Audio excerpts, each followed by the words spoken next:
Yes. Okay, so it's a big call here. We've got my friend Ross Voss, who is in the Attitude Consultant, which happens to be the most popular episode in terms of downloads so far. It is. Congratulations, Ross. Well, aim high. Well, that's it. You've got to aim for the stars, mate. Aim further than the stars. So then you're around the other side of the star, and so you're back to where you started. Gravity will hold you back. Something like that. Yeah, okay. All right, so time out. Yeah, we'll definitely talk about that. Right, I prefer to talk about my other one as well. 'Cause that's Yeah, we'll talk about everything, and then we'll get your plugs out at the end, but we're just doing... It's just one big plug. Oh, mate, the whole episode could be a plug. It's just a big just plug. Two. Do you reckon I should turn that aircon off? That's the question. Totally up to you. Can you hear it? I don't. You know what? You're the man. I really don't give a fuck if we can hear the aircon because I think it's more about our comfort. Yeah, and the listeners are probably listening to this and it's quite hot as well. Yeah, that's right. So they probably need the aircon on. They do need the aircon on for the listeners' sake. Just make sure that you do definitely have an air conditioner on. We've been having a bit of a heat wave recently. Did you? And well hydrated. Yeah. Keep hydrated. Yeah. Yeah. So you're happy with those audio levels? Check 1, 2. Well, it's your thing, man. Yeah, it's my thing. Oh, that's right. I always like to make it the other guests' ideas. Nah. Yeah. Don't give the guests creative control. Why not? It's. Yeah, I need pineapple. Yeah, I really want some pineapple. I'm not doing this interview without any pineapples. But we can't get. There's pineapple in the beer. It's not a bad drink, that one. It's good for a summer. Did you want a stubby holder? No, thanks. I'll get a stubby holder. So I drink slow. Okay. So we're just doing the mic check. I got Ross Voss. Or Ross Voss Vatikas. Is that how you say your last name? Voss Vatikas. You're right. Fantastic. How are you, Ross? Yeah. Moderate. Moderate? Yeah. Just get it off your chest, mate. What's happening? Probably like I'm probably like a 7 out of 10. 7 out of 10? That's pretty good. Yeah, but I'm an optimist, so it's really like a 5 or a 6. Mm-hmm. You get what I mean? Okay, so it's a 5 or a 6, but what did you tell yourself to bring it over across the line to a 7? Well, I'm sitting here with you. Oh, mate, what else? That's definitely a 7 already, isn't it? The aircon's on. The aircon's on, so if the aircon was off, you'd probably be a 5, wouldn't you? Yeah. You're surrounded by Miley. Surrounded by Miley. She's is she of Greek extraction as well? Is she Greek American? Because Billy Ray Cyrus, isn't he Greek? Isn't the dad Greek? I have no idea, mate. I thought you would know everything about her. I haven't looked into that. Really? Yeah, I haven't. She looks a bit Greek to me. Oh, right, okay. But she's probably only like she's American, but I think she's like a quarter, her blood is like a quarter Greek. Okay. Just putting it out there. Well, you would know. No, I wouldn't know. I wouldn't know. Okay. I'm just hypothesizing. So look at that. I got the sofa there, but there's no cum stains on that one. On that one? No, there's... I'm glad you got that one out for me. Yeah, no worries, mate. That's the green room over there. Alright. What do you reckon would be worse? Do you reckon it'd be worse to be kind of completely rich and famous like that without any... Passion? No passion and no control, like just feeling like you're locked in a cage, but you're so wealthy. Not rich and poor doesn't make sense. Sorry, famous and poor. You mean the opposite? Yeah, I meant famous and poor. Famous and poor. Yeah. Or rich and anonymity. Is that what you're saying? Yeah. Like you gotta say the rich. Yeah, I didn't know. Anonymity, right? Because then at least you're rich. Yeah. Yeah, it can buy you a certain amount of freedom, but they would actually say that they lack freedom. I don't know. There's a study actually that was done. Books have been written on it. Mm. Apparently, some guy devoted some time to it and worked out that the mean amount of money was about $15,000 US to make you happy. Right. And then the amount of happiness that you get beyond that. So, like, just say they gave you 150,000 or 1.5 million. Yeah. You're only getting a little bit happier. Okay. So about 15 grand, everyone's Yeah. sort of happy because you could do quite a bit with 15 grand, couldn't you? Oh, for sure. Yeah, Like, yeah. You could put in some new aircon. Oh, I could get a new kitchen. You could could renovate that. Get some Miley. Some more Miley. Yeah, more Miley stuff. memorabilia. But then, after that, sure, if you had $1 million, you could do a lot more. But how much happier would you be? Not much, according to this guy's study. According to this guy's study. But in my experience, the only people that actually say that money doesn't buy happiness are the people that have had it. Yeah. I've never met anyone that's poor ass just saying, oh, you know what, I'd hate to be fucking filthy rich right now. But I know a lot of people that have told me that have been there, and they said, no, it doesn't. In fact, they somehow felt more trapped with more money. They just felt like they were chasing it more. I don't know, it's interesting. I think that's part of the struggle as well, like especially if you're an artist. Yeah. That if you don't have the money and you're sort of more focused on your creative pursuits, maybe? Well, yeah, possibly. I mean, with this podcast, I've been churning out so much content in the last 2 years, and I've been struggling to keep this house. Like, I was in Centrelink appointments where people with Down syndrome were being forced to do job interviews, and they're just having panic attacks because they overheated on the bus. I recorded it. I've got it all. Sounds like a setup to a joke. Doesn't have a punchline. Probably should have written one. I suppose that's to be... sorry, finish off. No. Well, the beer. No. Well, no. I was just going to say, unfortunately, that's what happens when funding is cut for those essential services. Yeah. Are you a Netflix kind of guy? Yeah, I don't mind a bit of Netflix, mate. I found this. Do you like David Letterman? Yeah, he's alright. You got seen his thing? No. I forget what it's called. Something about the next guest with David Letterman. Okay. He's only got there's I'm familiar with the show. I haven't seen it yet. Jerry Seinfeld and Tina Fey, and it's pretty good. Okay. It's a recommend. I recommend. Yeah. Yeah. Barack Obama. Oh, you're a Barack Obama fan, aren't you? I am a Barack Obama fan. Yeah. Where did that come from? I think he just inspired me. Yeah. Yeah. Do you remember that time? It was around, when was it? 2000 would have been 2008, 9. Yeah. And he sort of, because after Bush there was this kind of the world in America, and so much of Australian life is dictated by America. And then Obama comes along and re-enthuses everyone and says, yes we can, and change is possible and all this. And I just was a big fan. And yep. Because America as well, their culture is, and their societies are, they've got big problems there, like socio-economic kind of problems. Yep. And now it's all kind of different. But then he's still doing his stuff. He's still trying to make a difference. Yeah. Yeah. Him and Michelle. Yeah, good on them. Power couple. So we're still in sound check. I just realised we haven't started the interview yet. Well, that's fine. Yeah. Some of our best stuff is just talking about Michelle Obama. And Miley Cyrus. What is this? An American celebrity thing? Should I start interviewing more celebrities or just keep talking to my mates? I'm kind of liking just talking to my mates. It's within reach. One, I don't, I get it. I'd be less, it just makes me less nervous. You know what I mean? There's no pressure.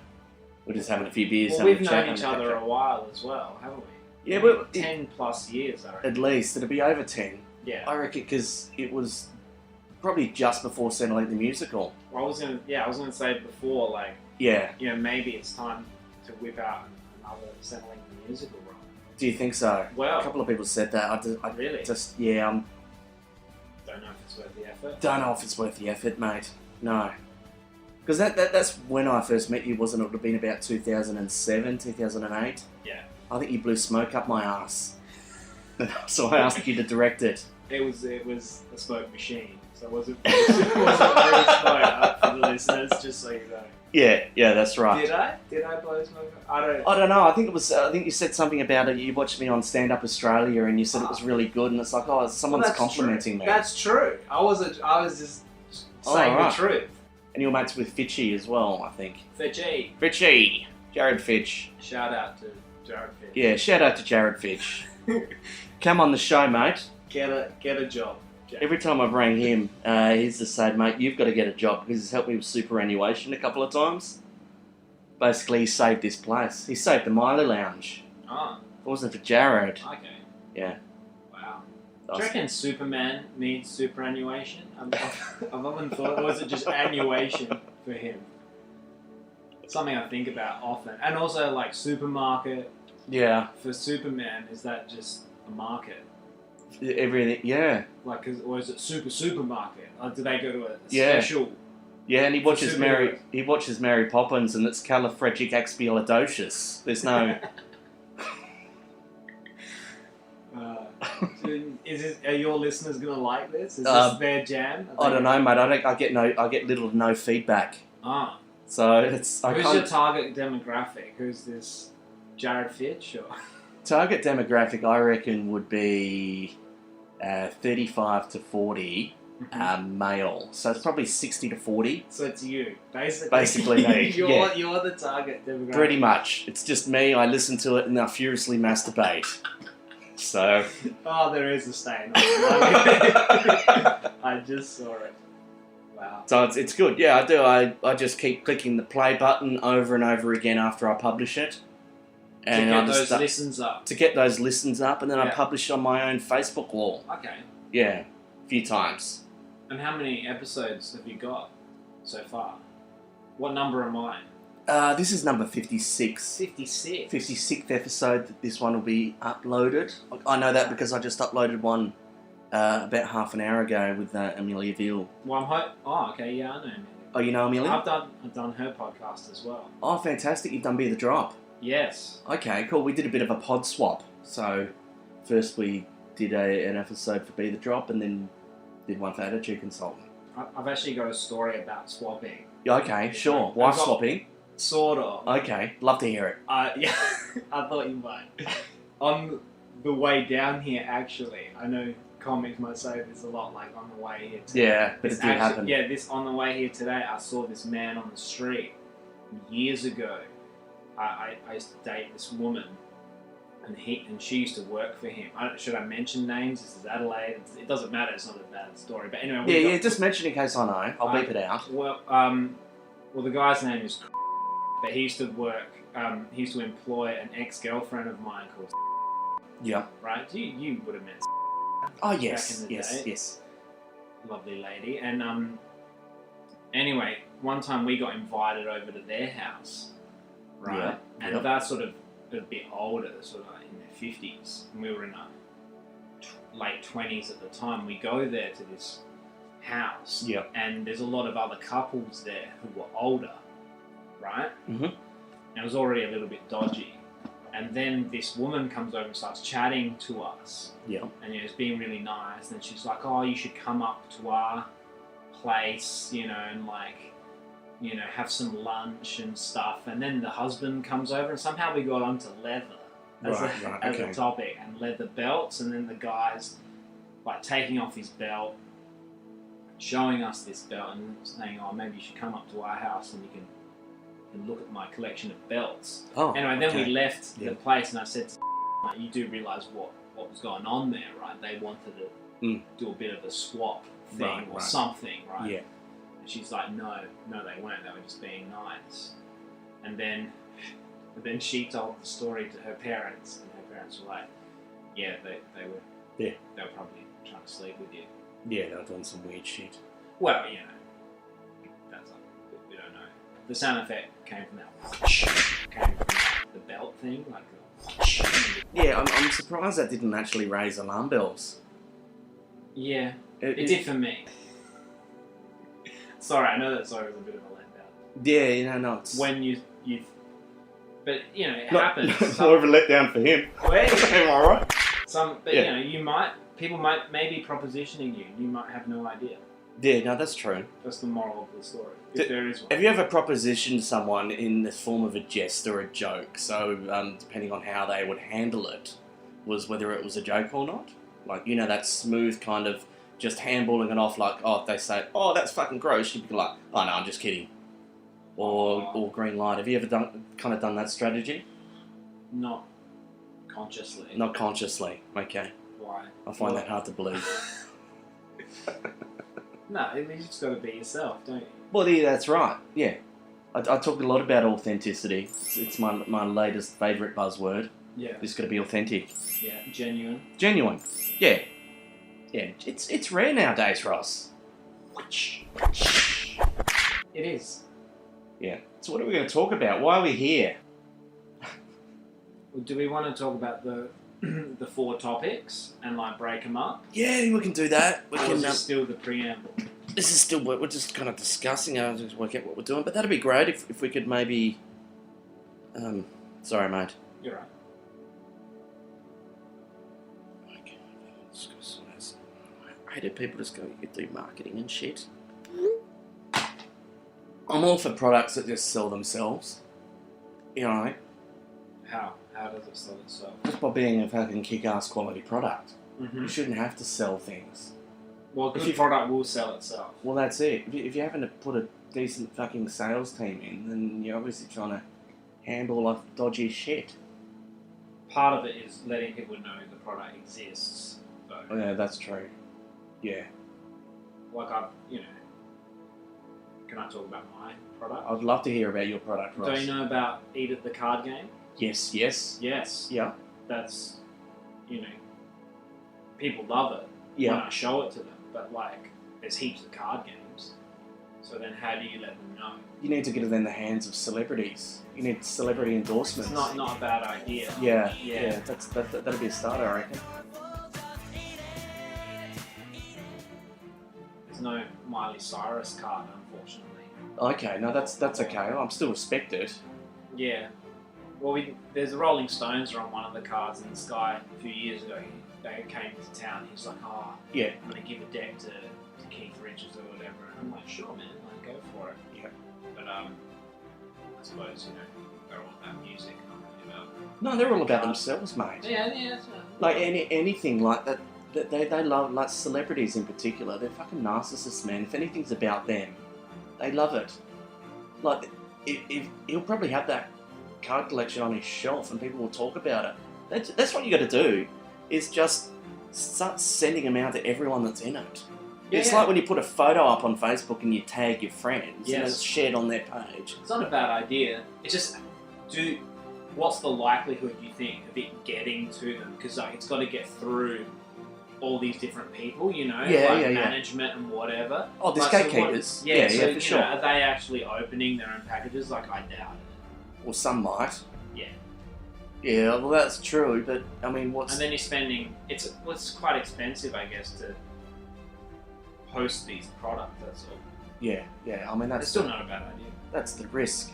But You've got to risk it to win the biscuit. That's right. Well, you started from one piece of cum, mate. You were one sperm, and look at this fucking genius that came out of it. Oh, that's very nice. I meant that, mate. I meant that sincerely. Ah. So just keep throwing them out there, and eventually, like, one will catch on. Yeah. And all you need to do is someone just do an Instagram post of it, and then you've got fucking traction. You know what I mean? Yeah. Yeah. And you can bullshit your way then. Do fake celebrity But endorsements. that's not authentic. That's Well, that's not true. genuine. That's true. Thanks for picking me up on that, Ross. Yeah, you're welcome. I do appreciate I that. know it was a test. Yes. No. Every now and then, I like to have my own attitude consulted. That's important. I do have a joke that links to what you were talking about. Can I Love tell to you? hear it. Love to hear it. Yeah. Yeah. Jokes are like sperm. Some of them don't work, and some of them end up on your face. I've never had a joke on my face before. Well, what about if you smile? Then that's the evidence of the joke. Yeah. No, See gotcha. what I'm saying now? Yeah. No, I it's think good. your listeners are really going to go for that. I don't know, mate. I don't know. I want to beat a record. I want this podcast to be the most popular one. Do ya? Yeah, that's 56. I want this to be a spike on when you check your, I don't know how you're monitoring them. Yeah. I did get analytics. Likes, whatever. This one, that's my aim. Okay. So we're going to be really interesting.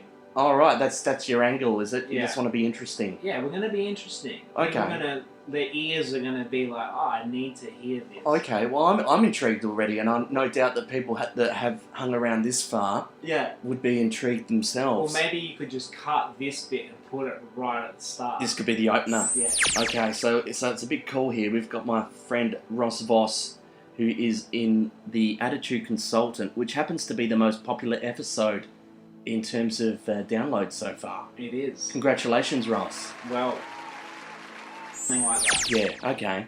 That's, what do you say, that's your optimism coming out again? I think so. I was trying to write a joke the other day about optimism, and I didn't really get that far with it. It's kind of like that, they're all half-baked, so I write all this shit down. You were trying to write a joke about optimism, and it's actually turned out pretty well. What was your joke about tofu? Oh yeah, I've written a joke about tofu, but I won't tell you because most people find it tasteless. Wow, bang! See, look, this podcast, it's got so many jokes. Oh, it's puntastic. It's full of dad jokes. We can call this a dad joke episode. I think they're just good jokes. Tahir Fat Pizza was on I'm a Celebrity, Get Me Out of Here the other day. I like him. He's great, isn't it? Yeah. He's a good guy as well. He's a nice guy. He's genuine. Have you met him? Yeah, I have. I've met him too, and he remembered my name, and that showed me that he came to Adelaide, did gigs. I performed with him. I had the pleasure of performing with him once. He came back, and I was at a gig that he was at. I was like, "Hey, Ross!" Like this was like a year or two later, and I'm like, "That's amazing." That blew your mind. It was like this guy isn't just one of those guys. Yeah. Yeah. You must have struck a good conversation. Yeah. You must have thought this Ross is an intelligent guy. Maybe he's just really good at remembering names. You know what? He is. Because they did this game on I'm a Celebrity, Get Me Out of Here where they had to memorise where all the cards were, and he fucking nailed it. Yeah. Like, it's like he makes associations with words. You know, he's an acting guy. Like, I think he did neither and all that.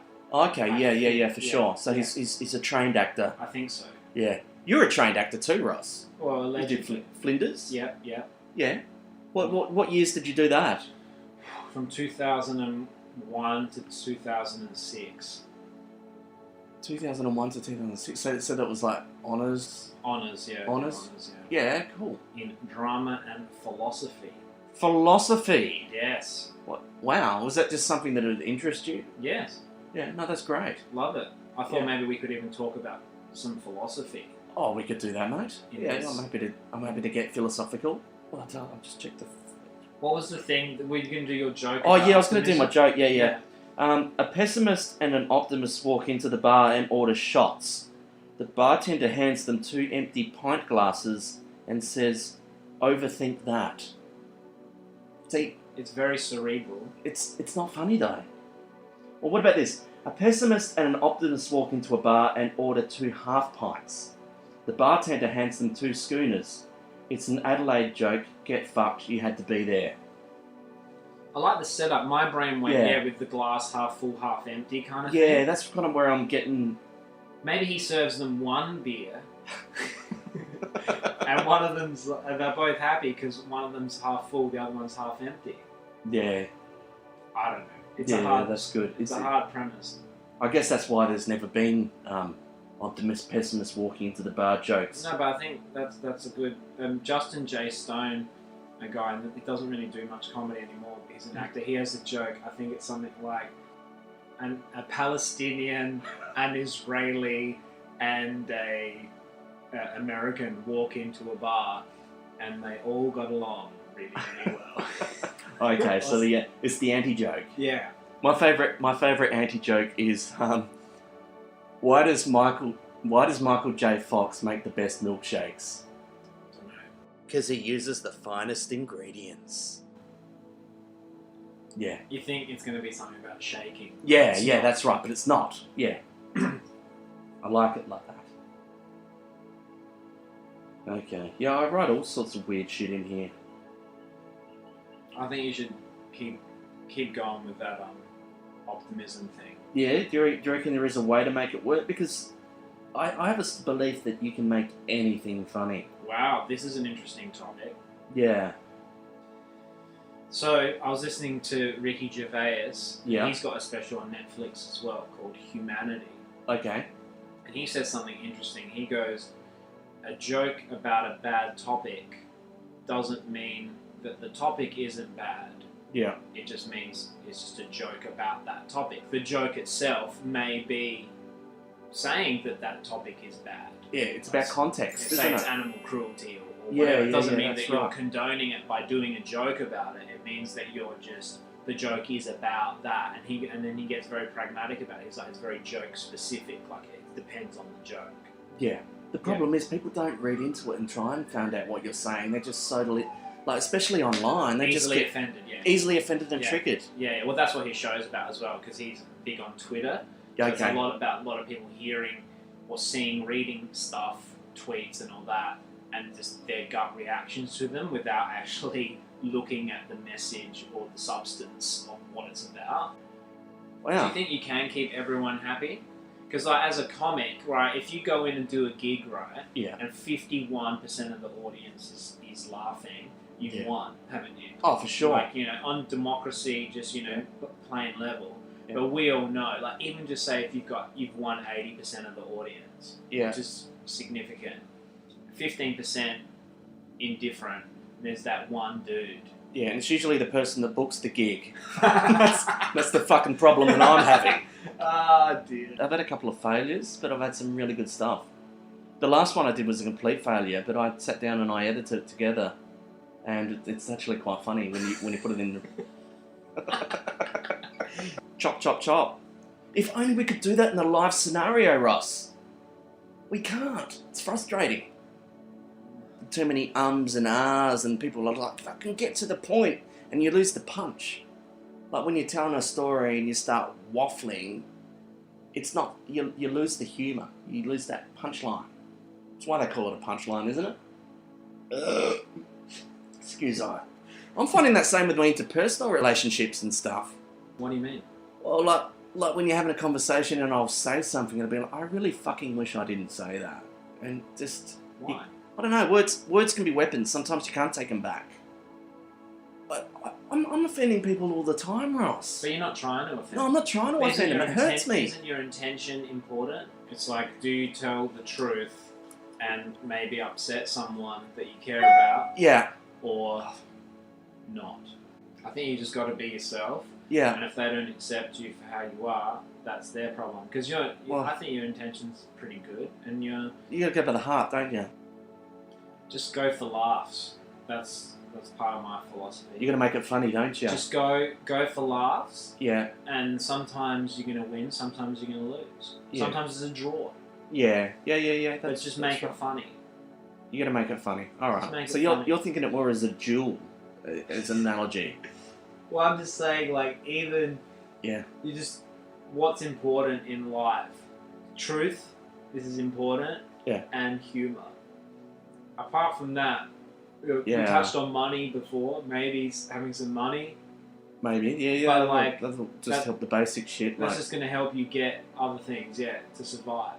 Yeah. But like, if you're having a laugh along the way and making others laugh, surely that's good. That's good. Like, laughter is important in that sense.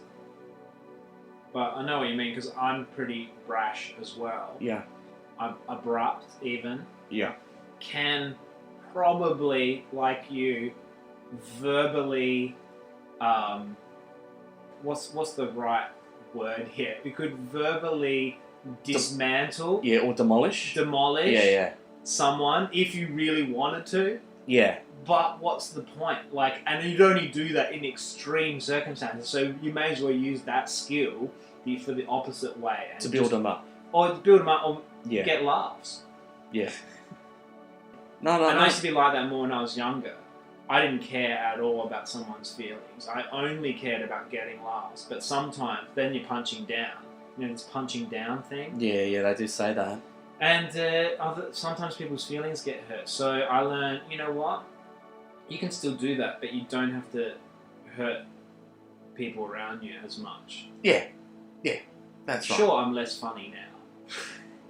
Do you think you're less funny now, do you? We censor it ourselves more, don't you think? The older we censor ourselves more, the older we get, and the more stand-up you do. Because when you're just starting off, you get on stage, and you're like, I think this is funny, and you do it. You might get some laughs, it might not, doesn't matter. But then the more and more you do that, the more you might censor yourself before trying something new on stage. Okay. Do you agree? Is that because you're leveling up and you've got more to lose? Maybe. Because when you were younger and you've gone open mic gigs, you had nothing to lose. I don't know, it's different. It was a different time. We didn't have social media. I remember one time I did a gig at Comics Comedy Cellars, and I can't remember the joke was, but I think the punchline was, P.S. I hope you get AIDS. And I can't even remember the joke, but it's not that funny, right? Huge major complaint. She was yelling at me. I was fucking hiding up behind. I think I hid in the change rooms. Well, after the gig? After the gig, yeah, because all of a sudden it became about the fucking kids in Africa. Like, I didn't mention that. This is a joke about AIDS. I'm just trying to think of jokes where the punchline is P.S. Now you've got AIDS. Oh dear. Let's talk about Sunlight in the Music. Oh no, fuck it. I don't. Should that come under the theatre section? Should we start doing the That's sections? right. We're gonna break it down into a theme, and then what I'll do is we'll do your time out show because you're doing a show for the Adelaide Fringe coming up. Yeah. Time out with Ross Voss. Yeah. So can I mention it? Oh, please do, because you're going to do a better job than me. So basically, Time Out with Ross Voss is my 2018 Edinburgh Fringe show. Okay. Yep. I went over there and I did it. And basically, the show's structure is I do 4 quarters of 12 minutes of comedy, like a basketball game. Like a basketball game. Nice. Yeah. I like the structure. Yeah, because I like basketball. But the show's got nothing to do with basketball. So, you don't have to know anything about basketball. Yeah. Apart from the fact that there's 4 quarters. Time out. Yeah. Time out. All right. So... You've timed me out. No. I'm just... Sorry, no. Just time out for a sec. Yeah. So the show has nothing to do with basketball. Not really. But the structure is basketball game. Yeah. Yeah.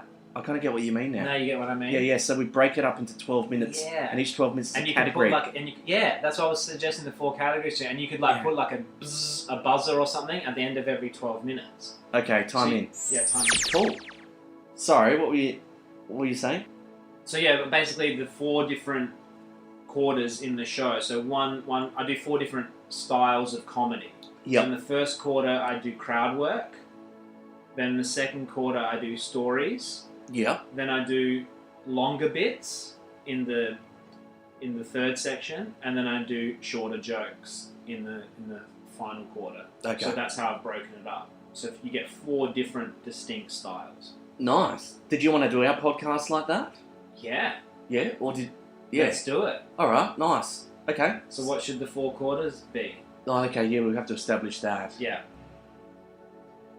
We've probably already done a quarter, which is just the random talking. Okay. If you want that to be a quarter. Yeah, alright, well that can be one of the quarters, we'll chop it in. Yeah, and then I suggest the 3 other quarters. We could talk comedy.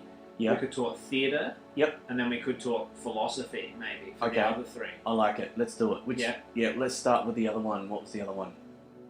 We'll start with comedy. Yeah? Yeah. Alright, cool. We've probably already spoken. You could probably cut some stuff in as well. Alright, well, should we make what we've already done as the comedy section? Maybe. Unless you have any extra questions you want to talk about and cut them in. Okay, yeah, anything to do with comedy. Or should we talk about Centrelink the musical? And talk about theatre. Yeah, we'll do theatre. That'll be Centrelink the musical. Maybe we could do some improv games. Yeah. Bit of improv. Yeah, why not? Alright. Whatever you want. Sweet. So yeah, let's move on to theatre. Okay. Yeah. So I've spoken earlier, you've studied theatre? Yeah. I didn't do that. I didn't do theatre. I didn't study it. I was just... But you've done it. You've acted in shows. Yeah, I've acted in shows. But for me, it was more of just getting my face in front of an audience, getting my face in front of a camera. Do you miss it? I kind of feel that I'm actually doing it, Ross. Like this whole mindless shit and this attitude consultant. It's like I'm... You're playing a character. I'm playing a character. Yeah. Yeah, I'm just... Your method. I'm methoding the shit out of it. Yeah. Yeah, I'm actually methoding the shit out of it. Just like people are saying, I'm split personality and all that, and I was like, well, no, I'm just fucking don't have enough work. I'm just having to create my own characters because no one's fucking employing me. Like that doesn't mean that doesn't necessarily mean I'm losing my mind. It just means I'm working on 4 or 5 projects at the same time. I mean, that's smart. So what's the dream of the attitude consultant? My dream is just to kind of not lose my shit. That's what I've said from the start. It's like I don't want anything. I've got everything I need. I just don't want people to take it away from me. And that's been my whole journey from the start. And it's just, I'm at that unique place now where I don't have to write anything. I just have to record my journey. And that's where I'm getting my best stuff. And it's fun. I'm having a ball. Yeah. Because when I was doing stand-up, when I was doing comedy, I'd have the same 5-minute set that I'll just recycle every week. Maybe 2 or 3 times a week at different venues. And just wasn't growing for it. It was like just kind of stuck in a loop. Whereas now, I'm just consistently writing and I'm not getting any feedback, so I don't know what's good and what's not. It's kind of the complete opposite. But it's freedom. It's freedom. It's prolific. It's like being on, I explained, it's like being on a water slide, where I'm not trying to reverse engineer anything. I'm just laying back, just taking the ride. And it's kind of something that I've struggled with my whole life, is just wanting to be in control. And to kind of just finally let go is kind of liberating and kind of fun. But I'm at the point now, it's like I don't want homelessness to be the bottom line. Like I want where I'm at to be the line, so everything else, I want it to progress up, which I guess punching up comes into it. But then I'm thinking, well, maybe I can be punching up so much, reach a point where I start getting punched. Do you know what I mean? Like, where does that pivot? Where does that change? Yeah. Like Aussies in particular, we love rooting for the underdog, but at the same time, we got tall poppy syndrome. It's like, we'll build you up, but only to the point where you're not as successful as me. Like, we just want you just a little bit below me, but I'm happy to mentor you. I get what you mean. It's almost sort of like what we were saying before with the comedy. When you're starting off, yeah, you don't care, so you've got that freedom and you test whatever you want, but then the more you progress through it, the more you've got to lose. Yes. Yeah, so that's that. Yeah. And it's a hard one, isn't it? It is. I mean, I've got a lot to lose at the moment. I'm trying my best not to lose it, but I'm just kind of projecting 2 or 3 streams of creativity at the same time, just waiting for one to just take off. And it seems to be the attitude consultant is the one it's the product that's being more successful. Attitude consultant. But it's almost like I just have to kind of put on these different hats. Maybe I need to wear a hat. It's like, I'm doing admin work tonight. Let's get out my admin hat and just sort of sit down and not get distracted by all this other stuff. I'm doing 2 or 3 things at once, and I fucking forget what I'm doing. I know, man. It's challenging when you're, an entrepreneur. Yeah. And you're basically running your own business, and you're not just working one job and doing one role. You're doing a whole bunch. Yeah. And it's really challenging. I get it. If we all had teams of people around us to help us, that'd be nice, wouldn't it? The attitude consultant should be, imagine in corporate land. Yeah. Giving advice and workshops on. Yeah, I just don't want to make the same mistake I made with settling the musical, and that was just bringing too many people on board and no one really knowing what their specific role was, and it just kind of just didn't go anywhere, and it wasn't able to progress. Is that how you felt with it? Because I don't have any regrets with it. We did 3 runs. Yeah. You coordinated it. You were like, co-creator, producer, and actor. Yeah. We did 3 runs. Yeah. Yeah. I don't have any hard feelings towards you or to anyone, but it was just. But it was successful. I think you're being a bit harsh on yourself. Maybe. Yeah. Too many cooks do spoil the broth, but you were also coordinating maybe 15, 20 people. Like, that's a lot. Oh, for sure. Particularly when I can't even get my own life into order at the time. Yeah, and then what? Adam did it again in Melbourne? Yeah, that's right. Once or twice? Twice. Yeah. Yeah. So it's had 5 goes. I did have 5 runs, yeah. That's It's pretty good, man. Yeah. Not a lot of original shows can say that. Yeah. I think you mean... I get what you mean, but also I think you should be proud of that. I'm proud of that, yeah, for sure. I guess I'm just trying to sort of break down of what parts did work and what parts didn't work. Yeah, but now you know. If you did it again, you probably wouldn't maybe what you know what you would do the same and what you would do different. Yeah. I don't know, I think you said it before, I said too many cooks in the kitchen. That was the only mistake I think that was made, but we had no choice. Well, I had no choice because I came up with the title, spoke to Nathan, so I'd organised the music, and that was the starting point. But I had no experience writing a script, so I asked Adam to come aboard. Then there's 3 there already. That was at the starting line. I should have possibly just had a basic framework, developed a business strategy, done a business plan, worked out what I needed, then got a team together. But I didn't. I promoted it, I put it out there, and it sold out. Yeah, you were making it up as you went along, kind of thing. Yeah, it was like the Fire Festival. Yeah. it was like a smaller version of the Fire Festival. It just started off as a bit of a joke, and then it was like, well, hang on, we sold out. Yeah, sold out before we even opened. Tens of thousands of dollars worth of money just sitting there waiting. I think I had already taken a personal loan from Centrelink.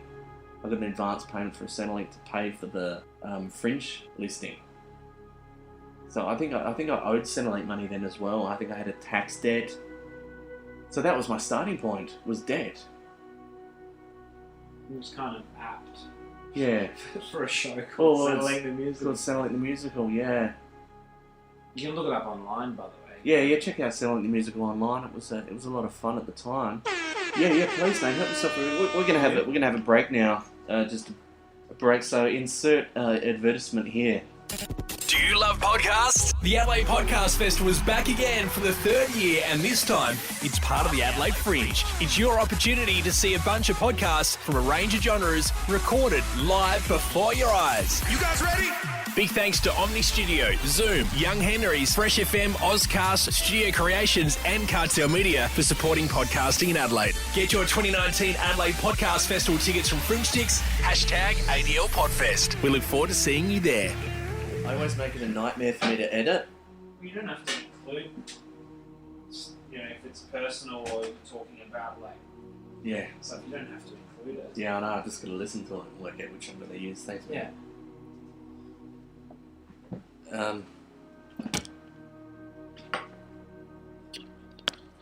No, this is good shit, and it is the most popular, most downloaded episode so far. So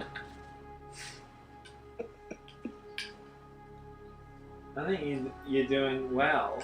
It's just it's sort of like with me and my card game as well. It's like you're doing something that you're passionate about. Yeah. It's how do you make money out of that? Yeah. That's the hard bit. Yeah.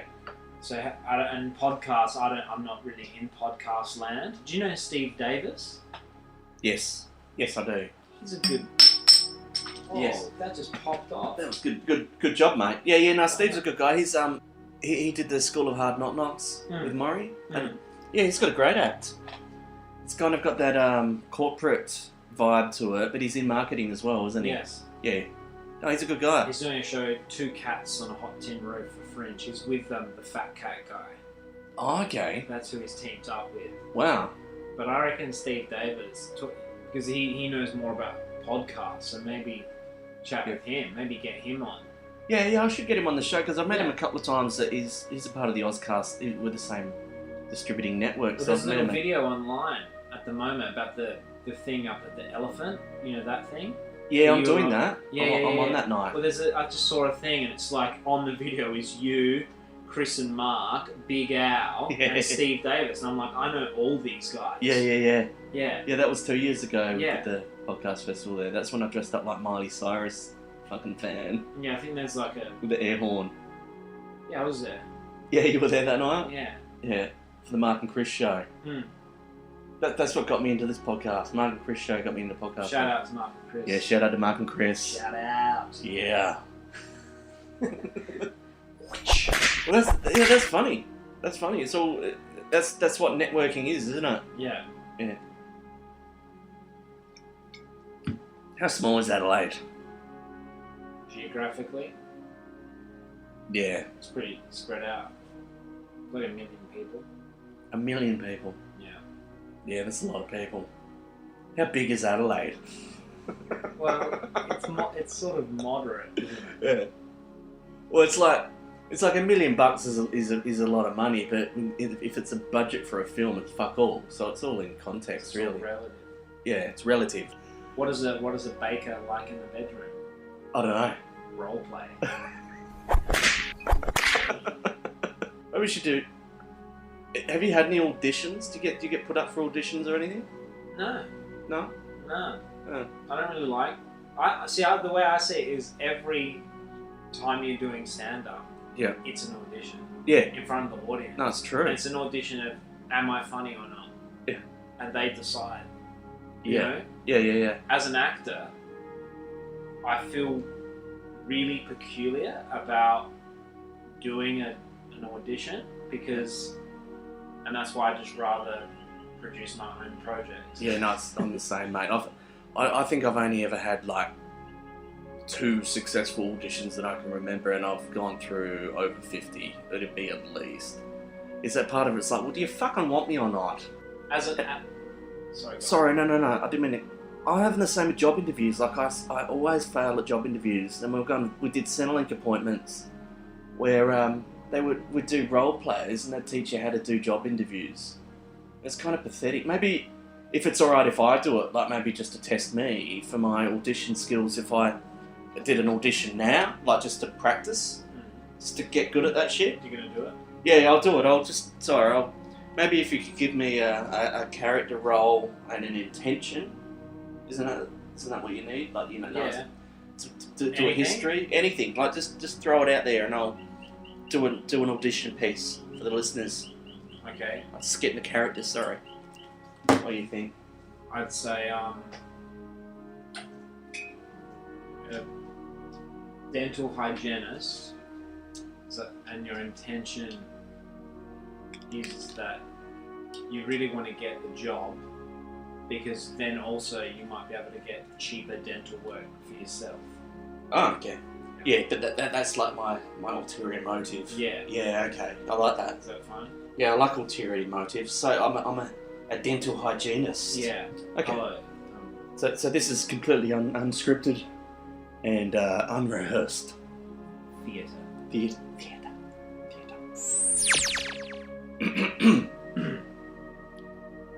Yes, good afternoon. My name's Rowan. How are you? Hello, Rowan. Yeah. Dr. Voss. Dr. Voss. Okay. So I see that you've applied for the dental hygienist role here at Voss Industries. Yes. No, Sorry, let's start again. Fuck sake! Do you still want to be a dental hygienist, or do you want a new thing? No, I've got to get better at this, man. Okay. I need to do this on the cuff. I want Okay. to be a fucking actor, man. You are an actor. Well, yeah, that's right, but I've got to be fucking good at it. Okay. Do you know what I mean? Like, how do I put myself in that scenario where I'm actually, like, passionate about dental hygiene? You know what I mean? Yeah. I need to get myself into character, alright? Sorry. Take 2. Sorry, take 2. It'd help if you flossed. I'm just bad joke. Hi, great. My name's Rowan. How are you? Hi, Rowan. Lovely to meet you. Thank you so much for taking your time to interview me. Sorry about this. Just a No little bit, worries. just a bit nervous. That's all. It's completely understandable. Yeah, sorry about that. Dr. Voss Dr. Voss. from Voss Industries. Voss Industries. Yeah. Like I said before, I have researched your company, and I do have a lot of passion for dental hygiene, as you can see by my resume there that I assume that you have read. Yes. So I see you finished dental school last year. How was that? That is correct. Yes, it was great. It was great. It was a very challenging time for me. Yes, that's correct. How am I going so far, by the way? Sorry, time out.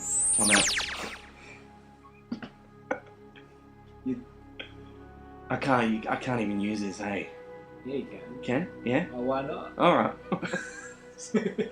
just recess. Would you like me to be the dental hype? Do you want to flip it? Yeah, let's flip it. Flip it? Yeah, let's flip it. Take 3. Take 3.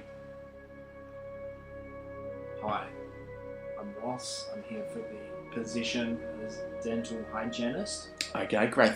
Thanks, Ross. So I've got a couple of questions to ask you. First question is, why did you get into dentistry? Well, I grew up in a lower socioeconomic area where people didn't have many teeth, Mm-hmm.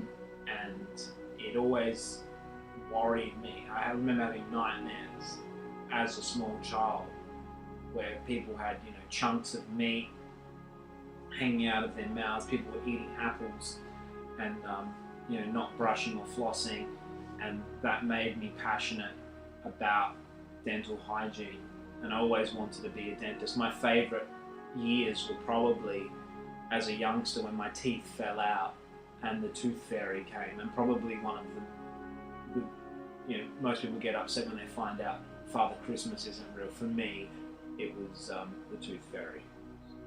Bad times. Yeah, okay. No worries. And I have read your resume here. Very impressive. Thank you. And you have studied dentistry. I have, yeah. And you've, so you graduated last year. Yes, top 5% of my class. Mm-hmm. Okay. What would you say your biggest weakness would be, Ross? I'm too honest. Yep. Too honest.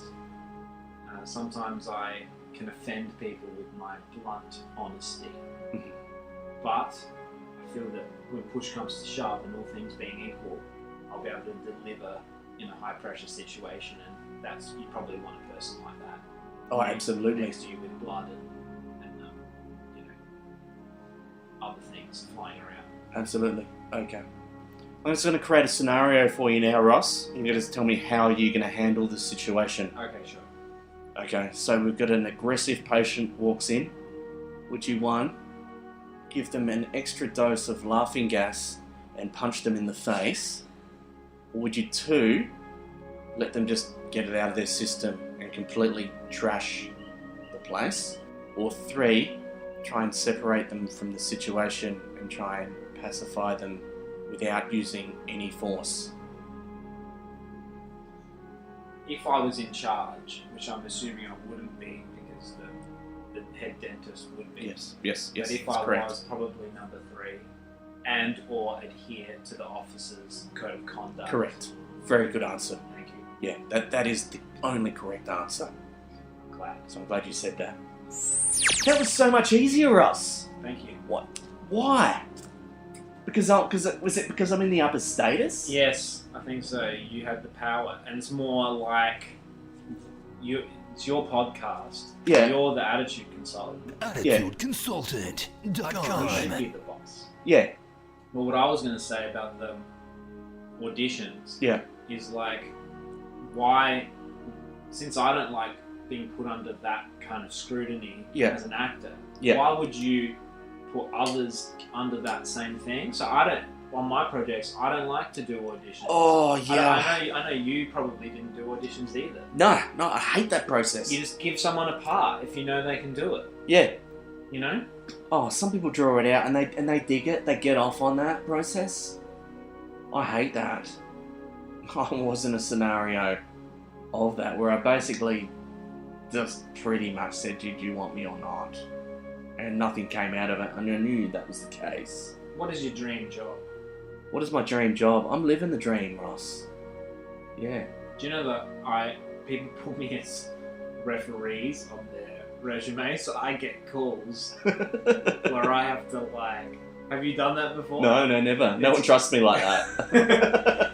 People seem to want me as the resume. It's nice. Well, So it's flattering. Yeah, I'm taking calls and people are employing people. And is there anyone that you've given bad feedback? No, because I wouldn't agree to be their referee if I didn't. Oh, okay.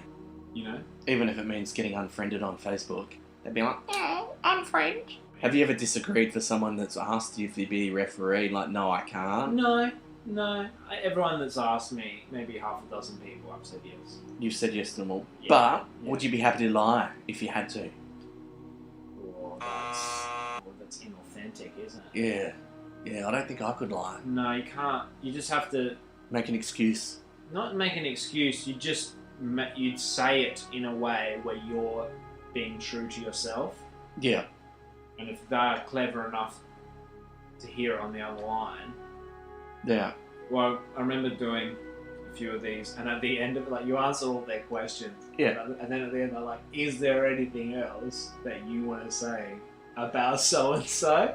Right. So they basically give you an open-ended forum to, like, if you want this person to get the job or not. Like, that's how delicate the situation is. Wow. Yeah, That's a position of power.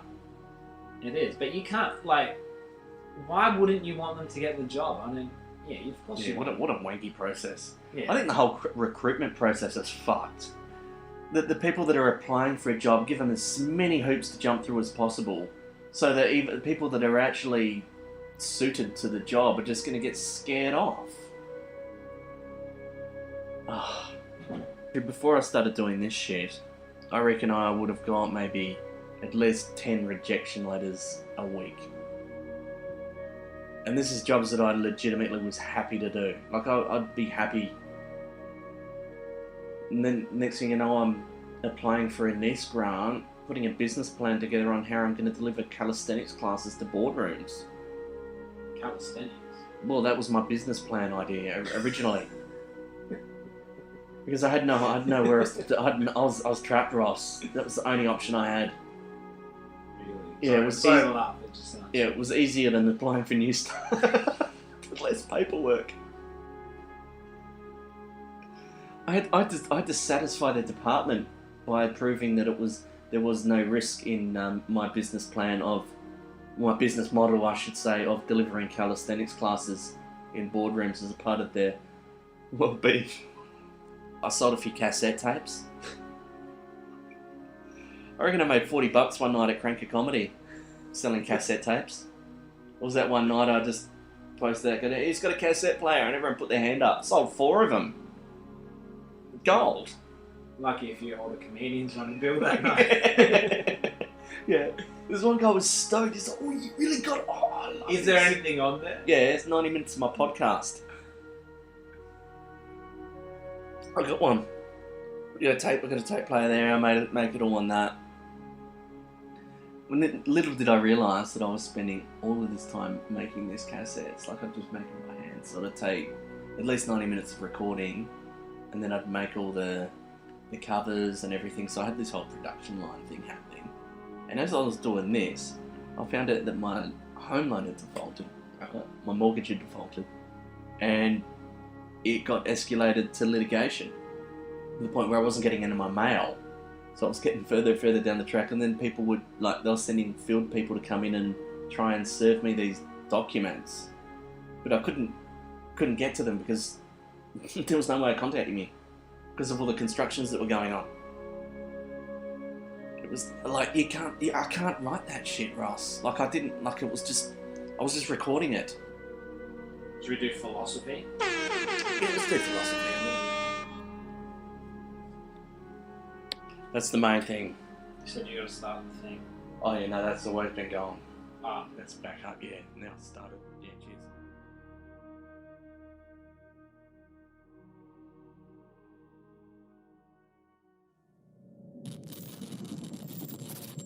Attitude Consultant is produced by Ryan Murray and distributed by the Ozcast Network.